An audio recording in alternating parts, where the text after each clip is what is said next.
The Rhode Island Philharmonic has been delighting audiences since 1945.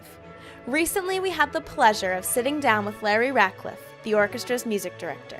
So what got you into music? What lit your fire, your passion for music? When I was a young boy, some years before lots of people were born, Leonard Bernstein was on television a lot and made a big impact on me in my less than 10-year-old years. And I was drawn to it from hearing and seeing live music as well, classical music. It was so invigorating and exciting to me. And so I thought, geez, that would be so fun to do something like that. So tell us the difference, like what people think a conductor does versus what they actually do. I'm not sure that people really know what conductors do or don't do. And I'm not even sure what I do or don't do. But I think generally a conductor there is to unify an interpretation, to help the musicians read these dots on the page in the same way. Because in music, it's a little vague what a composer writes. They can only give you so much information. The Philharmonic plays classical concerts and rush hour concerts every single month at the Veterans Auditorium. In addition, we have Pops concerts, and there is nothing like being present at a live classical music concert.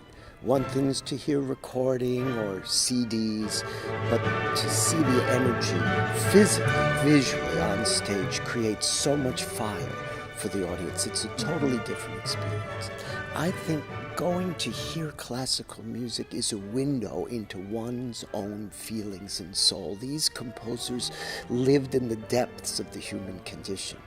And unlike perhaps elements of popular music culture, which of course I love as well, classical music asks us, demands us, and brings us down into the richness of really who we are. Coming to hear an orchestra, you get to participate with people you don't even know, who are sitting next to you and around you, and soon you become brothers and sisters on this journey together that I think makes you feel like there's a sense of community in your world, at least for 2 hours.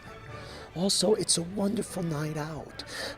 You come, you can go for dinner in one of the great restaurants, come and hear the orchestra, and be on your way by 10 p.m., no problem. And the cost of all of that together is hardly more than a night these days at the cinemas. It gives you something that can last for days and months, and maybe, depending on the piece, years to come, of your recollection of what that experience was like.